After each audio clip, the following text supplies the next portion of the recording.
To us, magic sounds like this extraordinary thing, pulling a rabbit out of the hat, coming out of nowhere. But it's here, it's real, and the more that we are open to the unseen, to the energies of this world, to abundance and manifesting, to calling in and growing, the more we'll be able to call magic into our lives.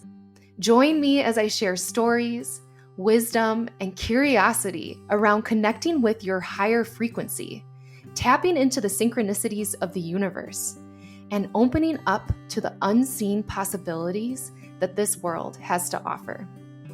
I am your host, Dayna Faye, and this is the Ordinary Magic Podcast. Hi, everyone. Welcome back to Ordinary Magic. I am your host, Dayna Faye, and I am so excited that I happened to find Carol-Anne from Embers Wild Astrology on Instagram.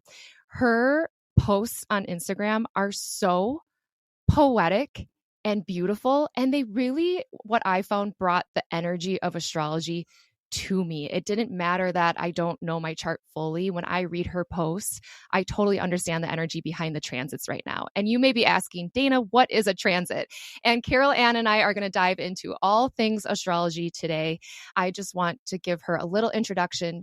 Carol-Anne is an intuitive astrologer. She was first introduced to tropical Western astrology in 2010 by accident and became obsessed with it. She studied under Adam Ellenboss of Nightlight Astrology in 2016 for his 6-month course. However, most of her astrological expansion has been via self-study and research. Carol-Anne currently gives personal one-on-one sessions that infuse tropical Western astrology and human design, and now she's beginning to lean into constellation-based astrology as well. But most of all, she is a listener. She is constantly observing and listening to the stories and experiences of people from all walks of life, and then looks to the stars to always find how the cosmos reflect what is. So Carol-Anne, I'm so excited for you to be here today. Thank you so much. Yeah, thank you so much for having me. I am like brimming with excitement right now. So thank you for the invitation. Yay! Well, I am just kicking off season 2 of Ordinary Magic, and I've really done a lot of reflection about what is it? What are the messages that I want to bring through this podcast?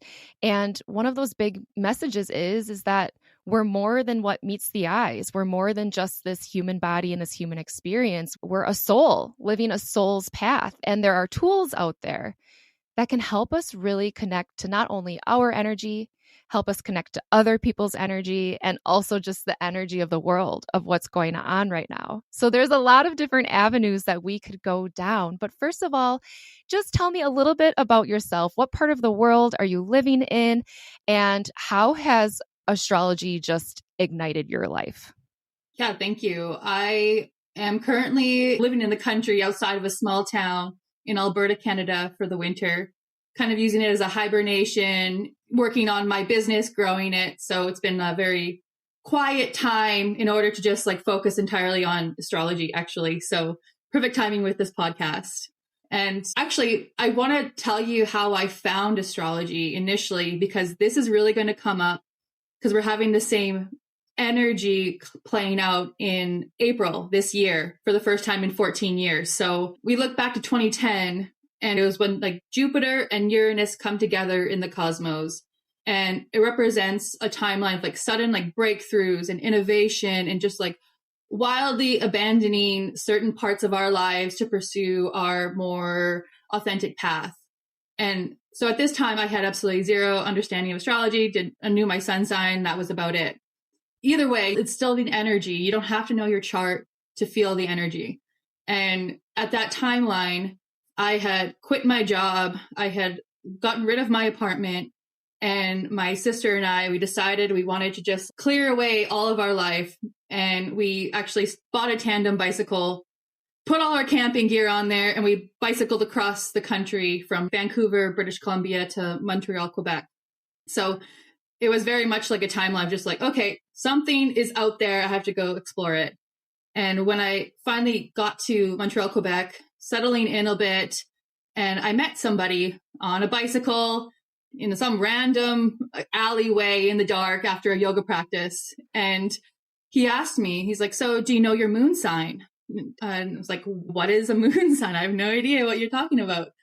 But I was like intrigued. So I decided to go online, search up like astrology charts, and lo and behold, I see my cosmic blueprint, and that just like changed my life going forward. And it ended up being like a big self-revealing, even just to see like, I was like, oh, I don't like Cancer suns. I don't like that energy. And then to find that that's a very big energy that I carry within myself. I was like, oh, there's being reflected parts of myself I don't like about myself. So there was just an incredible unraveling. And then I think around 2018 is when after doing like endless free readings in all different parts of North America, random places, I decided, I'm like, maybe there's something here.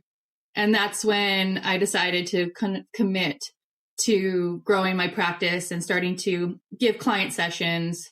And now, 14 years later, I feel like, okay, I feel like I'm just beginning to own this, embody this, cosmic understanding of energy and life and how it all intersects and mirrors each other. Wow. You planted the seed way back in 2000. You said it was 2010? Yeah. That seed was planted. And man, did it like grow some roots. That's just so amazing that you have like slowly built this practice in such an authentic and deep-rooted way, really. Yeah, thank you. And like that's an interesting thing about astrology is that you will forever be a student. So I feel like this is something that I will continuously grow and blossom, and it's just going to continue to expand and get bigger and better. It's almost like I'm okay with being a crone, getting into my older years and knowing that I'm holding this. It's just like, oh, this is part of my purpose. And so, yeah, it's a very exciting tool to have at my disposal to then branch out in all different avenues of life. And I just want to tell your listeners that the energy that inspired and sparked this movement within myself and like my purpose work, that energy is cycling back around in April, which if you hear the sudden spontaneity of just like getting rid of your whole life and starting anew and then finding, unraveling authentic purpose, it's like, well, we're coming back into that cycle again. So, wow. Well, I know I would for sure pick 2 separate bikes instead of a tandem bike if I was traveling across the country with my sister. That is also what we discovered for the first like 3 weeks. We're like, no, this is not working. We're going to get 2 different bikes. And then eventually we found our flow, and it was like so amazing because we could talk the whole time and sing the whole time together and be quiet together, and ended up we're the bestest of friends ever. Wow, that is such a beautiful story. That's what happened in 2010. What is kind of your uprooting that you perceive as happening in April as this energy starts to come on?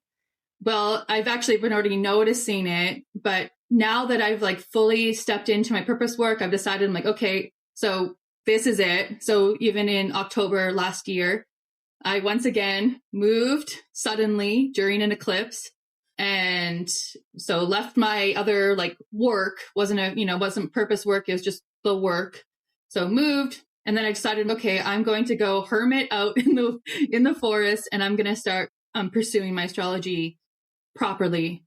And that's when I started receiving just like clients coming in. I haven't even been advertising really. I just post on Instagram.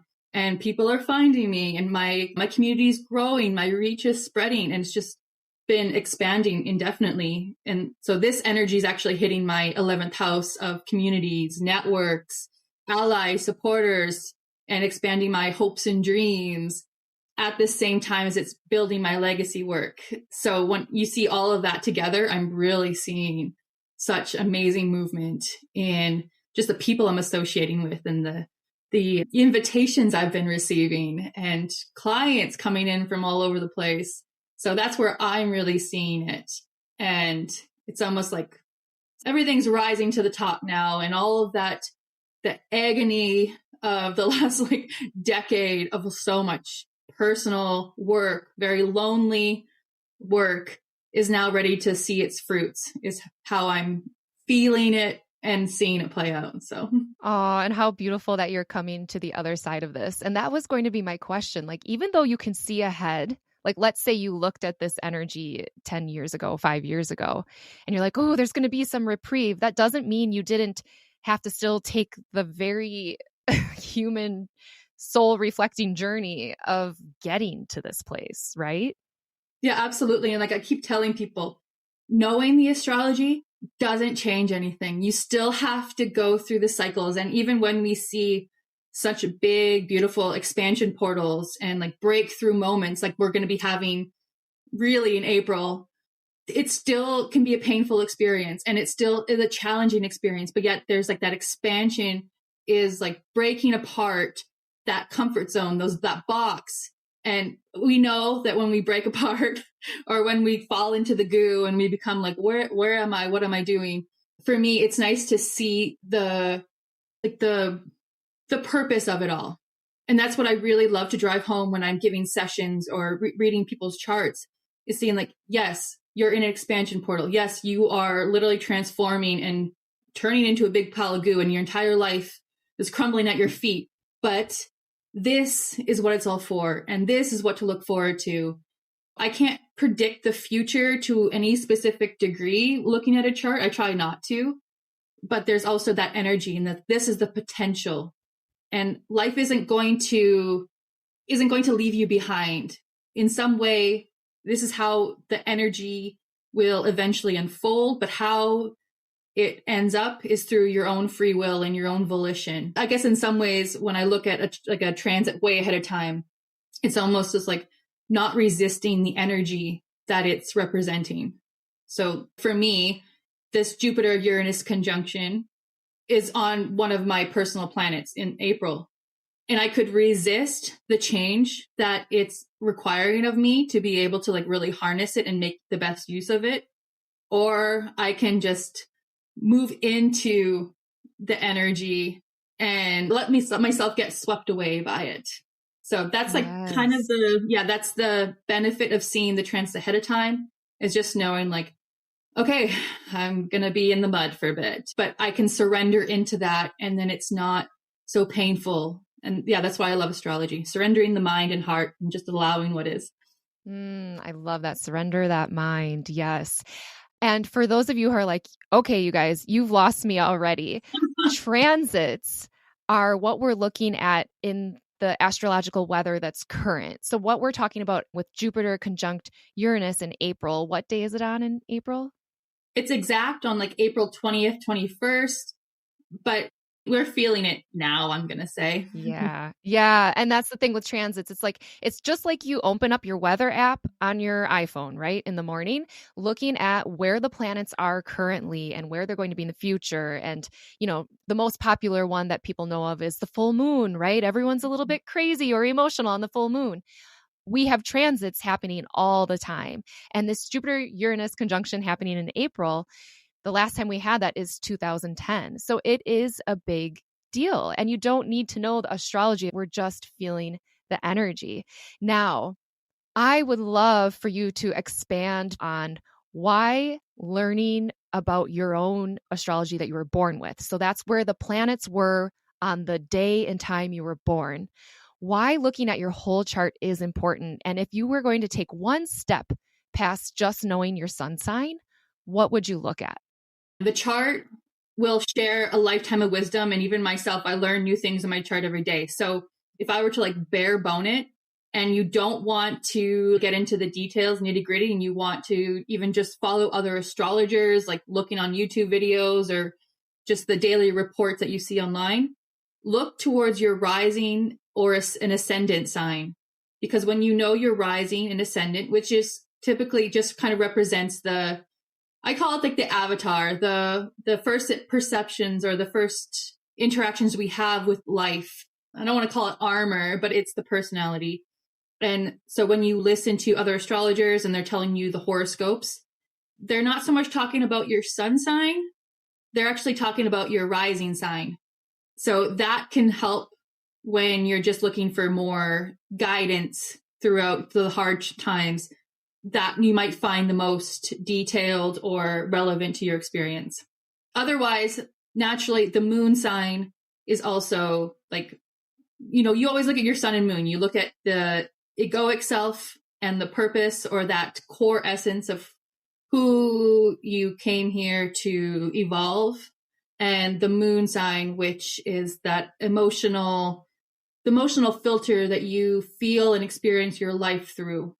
So when you combine those two together, it's like I'm feeling my way through life while evolving into this own individual sun that my life and how I grow it and create it revolves around.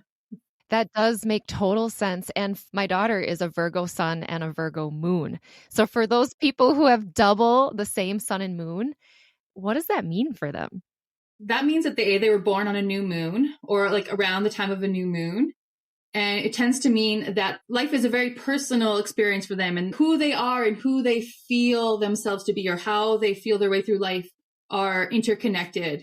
And it tends to represent like when during conception and the deliverance of their birth, mom and dad were like union. So there's like a union between the mother and the father. And so oftentimes it can give a very, very strong personality, or like some level of confidence, but then saying that there's also so much other energy intersecting. That's not the only signature they have, but yeah. So I feel like it's almost like they feel very comfortable expressing and being their Virgoian traits, and it's kind of out of a subconscious, unconscious experience oftentimes. So Yeah. I mean, they really just need to get to know that archetype for sure. And then someone like me who has a Gemini sun and a Taurus moon, I always just thought Gemini, air sign, twins, like all that stuff, until finally, I'm trying to learn about my Taurus moon and actually trying to connect with that on the inside.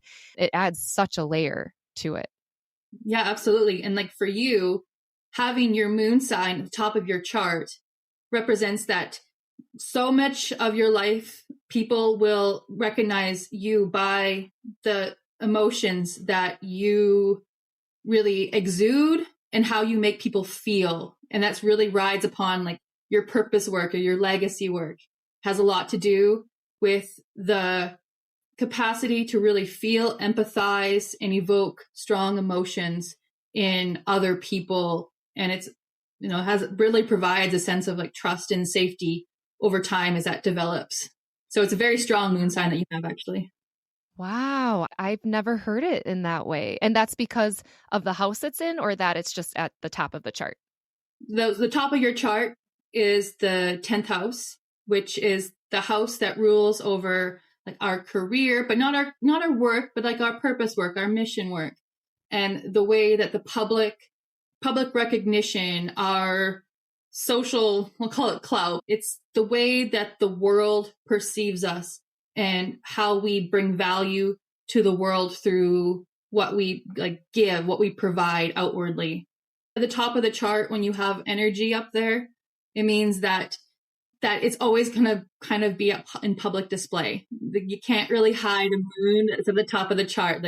So that's why your Taurus essence will actually really exude from you a lot. Oh, well, you know what? I'm on the path because I am ready just to express myself to the public. So here we go. That's why I have a podcast. Yes. Well, actually, so what's beautiful is that you have your moon, your emotional self, and your Mercury, your communicative one, the one that perceives and intellectualizes life and communicates it outward.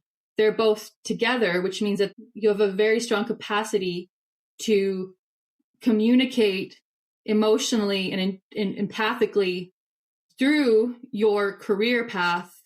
And having them together means that you like really harnessing and opening up your throat chakra and really like valuing the words and wisdom that you carry is only supported by the collective, you could say, but it's part of your path is to share your voice. So Oh, thank you for that. That's very sweet. Wow. You guys, this is just one example of why learning a little bit about your birth chart is incredibly valuable, because I've done a lot of research on mine. I've heard from other people, but I've never heard it in that way. And it resonates for the time of my life that I'm at right now in my mission. Yeah, I have a mission. So in my mission, yeah, for sure. Yeah, absolutely. And if I can just expand upon that a little bit, because we talked about that Jupiter Uranus conjunction, and from when I first initiated and found astrology to what's occurring in April, that energy is actually in that 10th house of mission work for you. So it means that there's a huge spotlight and breakthroughs occurring now into April beyond, that is initiating you into taking full ownership and really just like owning this fact that you're here to really spread a message and to share your voice in like a way that brings people together. There's so many things going on in your chart in March and April, but I just wanted to share with you that is like doubly, triply, quadruply so relevant right now, that Taurus energy of yours. So wow. Thank you so much for reflecting that. And can you help dispel kind of any fear that comes with astrology? I know we touched on that a little bit, but like, oh, this transit's going to be hard for you. Even just like, oh, there's a full moon in my sun sign, this month, and I'm going to be crazy. Like, how is it just better for us to know that it's coming, and how do you embrace it in the present moment? Yeah, I was going to say the cosmos are only reflecting what is, they're not causing anything. So it's like you said, we're looking at the forecast and we see it's raining. It's like, okay, well, I'm going to bring an umbrella. In this case, when we find like anxiety or we fear what's arising or coming, it's just like, just let go of the astrology. Just like, let it go. If astrology gives you anxiety, just let it go for now. Otherwise, there's actually also remembering that the mind has a very low capacity in predicting the future. So when you see something playing out and it looks hard or stressful, the mind has a very limited understanding of what's going to play out. Ultimately, what those signatures are saying to us is that we're about to evolve. We're evolving, we're growing, we're expanding. It might mean that parts of our old life have to be stripped away. And that's where the surrender comes in. It's going to happen anyways. So forecasting it ahead of time and then fearing it, I don't think we need to say anything more. That obviously does not support how it will play out, because oftentimes that fear is actually our desire to control what already is rather than receiving what is to come. Like I myself have looked at my chart and gotten like that anxiety or that like, oh God, no.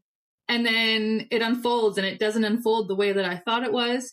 In fact, the theme still plays out, the message and the evolution still occurs, but my mind plays tricks on me all the time. And it's so far not been correct in narrowing down exactly what's going to happen. So yeah, that's so true. I know I've went through kind of a hard time in the last year, and I looked to astrology and the transits to try to just make sense of what was going on so that I didn't feel like it was all in my control.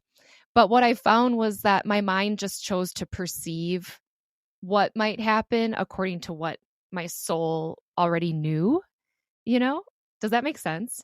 Yeah, absolutely. And that's why I'm always letting go of the mind, even when I'm giving sessions. It's like we're looking at the root feeling of it. If we feel into what this transit or these life experiences are ultimately growing for us, it's like it's easier to accept when we're in the thick of it, because it's always going to reach like a breaking point. There's always going to be an opening, an awakening that takes place after we've honored being in the goo or being in like those rock bottom moments. It's like using astrology more as a inspiration and seeing that the hard things are necessary, they're part of destiny, and that they also end to reveal something more magnificent than what we had thought of for ourselves, because we're literally breaking apart our human conditioning and moving into sovereignty and our own authentic path. So that's actually very exciting. And I know that we're very attached to people, places, and things. It's a human thing. And yet there's also like this agony of surrendering the fact that we don't actually own any of it. We don't own any of it. We only have this one life that is meant to unravel, and where there's certain destiny that many feel called to, and all of that leads to the destiny point. We're really at such an interesting time. So let's give the listeners a little something to work with, because they'll be listening to this right around eclipse season. So you guys, we're talking transits again. So we're talking about the astrological weather. I feel like for me, in my like nerdiness of astrology, this has been my next step after like caring about the full moon and the new moon. Now I'm like, oh, eclipse season every 6 months. So can you break it down in layman's terms of what it is, why we should care about it, how we can work with it, or if we should just witness it?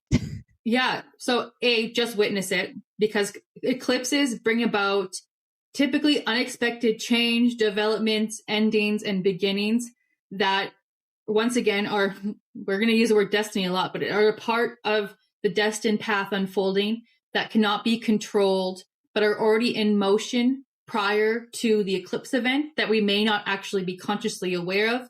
But then around that time is when it's ready to be like tangibly manifested. And eclipses are a time of deep pivot points. You're in a relationship you want to end or needs to end. Eclipses will bring endings to major parts of our lives. But also it's when we meet our life partner for the first time, or, we sell our house, we get evicted, we have a baby, we lose a baby, unfortunately, those like major turning points in our lives that will impact kind of the rest of our life going forward to some degree. I also want to say that not every eclipse season is going to play out like boom, right in our face. We all kind of collectively take turns throughout a course of an 18-year cycle. So sometimes these changes aren't like boom in your face, very tangible. They occur within us, and it plays out over the course of a 6-month period.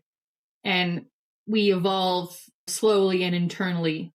So basically they're course correctors, just to sum that up. That was really beautiful. And yeah, I have learned that the eclipses this year are in Libra and Aries, but previously they were in Taurus and Scorpio, which is just stronger energy for my chart. So I definitely saw those show up in previous years with like quitting a job. It happened right at the Taurus like lunar eclipse, I think.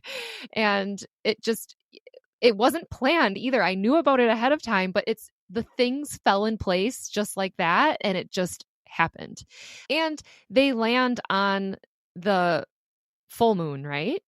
The lunar eclipse is on the full moon. The solar eclipse is on the new moon. Okay, right. So you can just still do your full moon practice and your new moon practice. It just has this little extra pivot energy to it. Yeah. And I would also say that typically is not a time. I know a lot of people like to set intentions throughout the moon cycles, but eclipses are considered the wild card events. It doesn't really matter what your mind is intentioning. It doesn't really matter what you perceive is in your best interest. Eclipses tend to like bring apart what is in best interest in you for you at that time, whether you are accepting of it or not. And so that's why it's like you can experience the most amazing sudden opportunities that you're like, I'm not ready for that. And you're like, no, can't do that. But life is like, yeah, you can. And I don't care if you intention to spend 6 months in Fiji, you're going to go take this opportunity now. So it's kind of like that kind of energy. So that's why when we come to eclipse period, it's more just like ground yourself. Don't try to predict the future and how it's going to unfold. And when something sudden happens for you, it always just goes back to surrender the moment and don't try to control what is going to be occurring for you. Well, I think that is a big fat permission slip for those who are listening who are super into astrology and are like literally setting intentions every 2 weeks with the new moon and full moon. Take off this March and April. This is a good time to meditate, to journal, to reflect, and ultimately to pause, because we all live very fast and busy lives, and taking some time to just be is a really great idea. Yeah, it's like the perfect time to just take really like exquisite notice of your life and how you feel and what's playing out, what the new faces are coming in, and who do you feel is dissolving, and what do you like, just identify, what do you want? What do I want? How do I want to feel? And then recognizing that part of the eclipse season is to allow what you really want to feel and how you really want to lead your life outside of how it might all like come together, but that feeling of it, that life is supporting that feeling to arise. And that's why when I say like, you don't necessarily make intentions, like having the plan A, B, C, D. It's more like, how do I want to feel? And then seeing what pops up around in like the tangible peripheral of your life.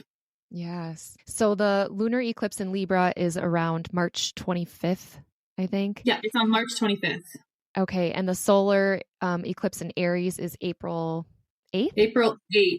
Ooh, yes. I had this right. Yay. Yeah. So if you had to describe those two different energies, just more on a collective level, like what will we be feeling in the cosmos?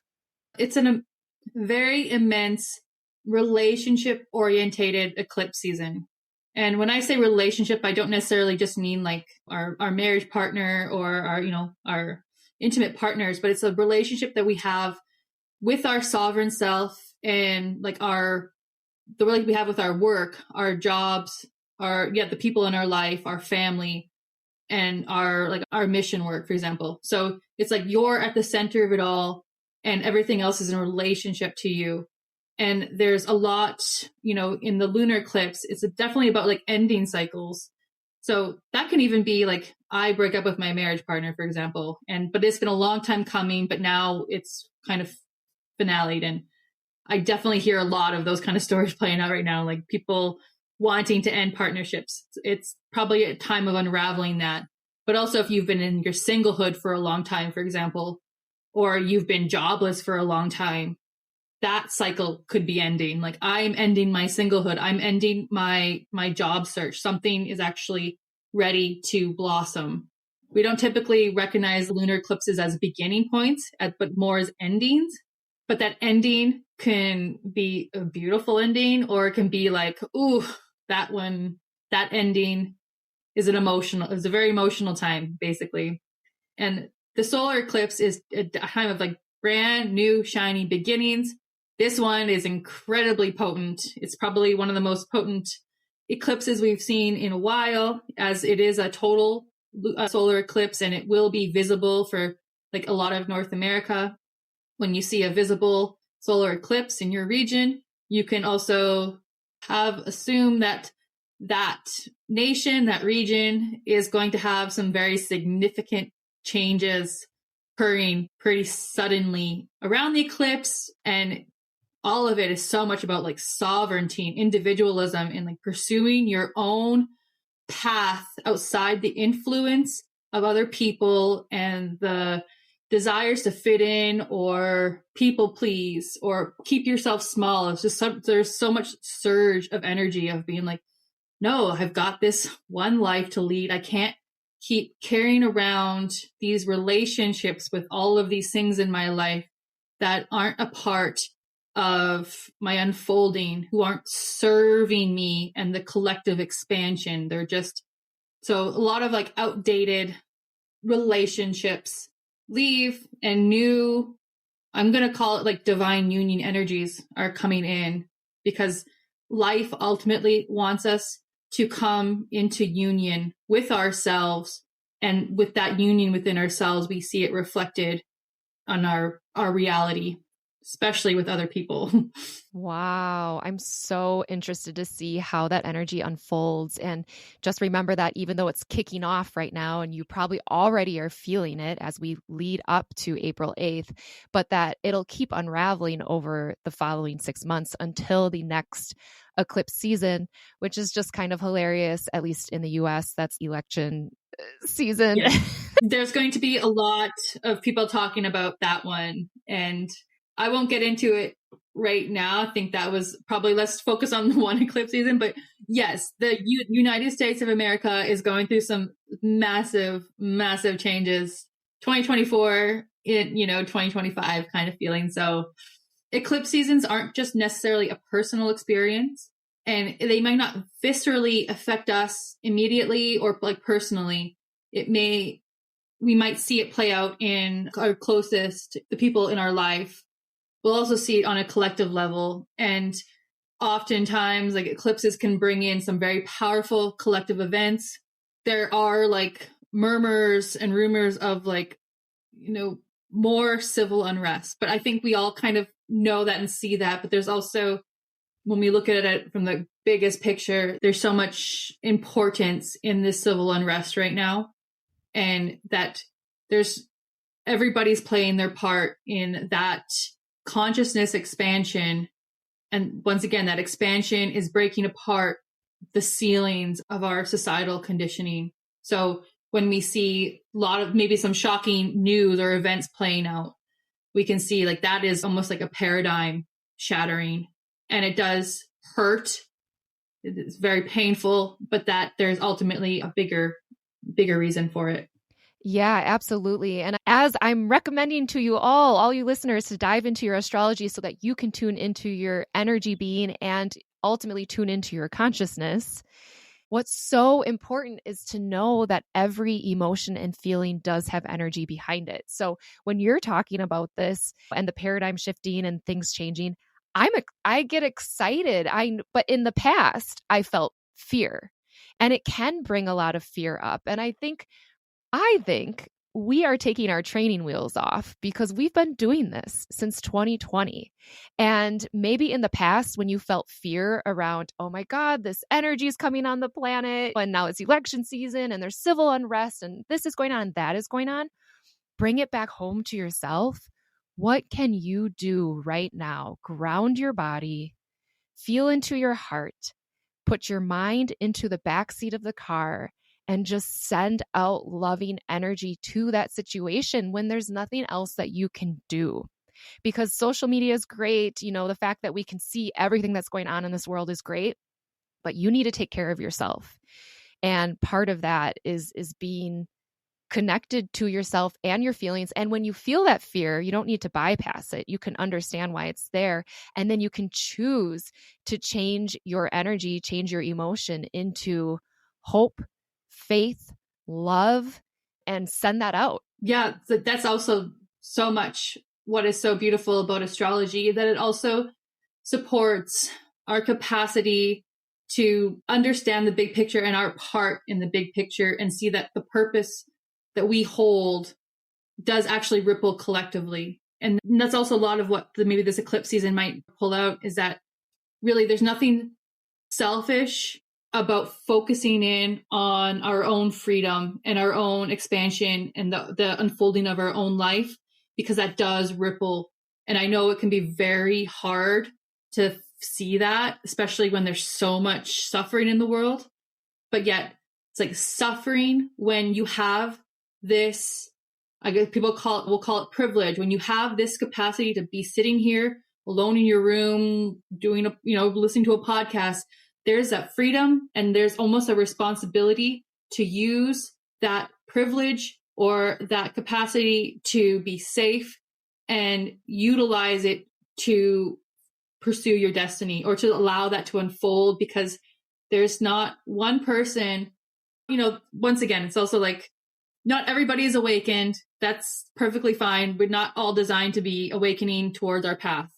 Your listeners, they are, or else they wouldn't be listening to you. So I would just say that you're focusing on your individual life, and that which creates more freedom for you in your life is actually supporting, the ripple. It's the ripple. And I guess it's like the survivor guilt that I know many people are carrying right now, channeling that into like more love and compassion for yourself and the people around you. And that has so much sacredness in it. I agree with you.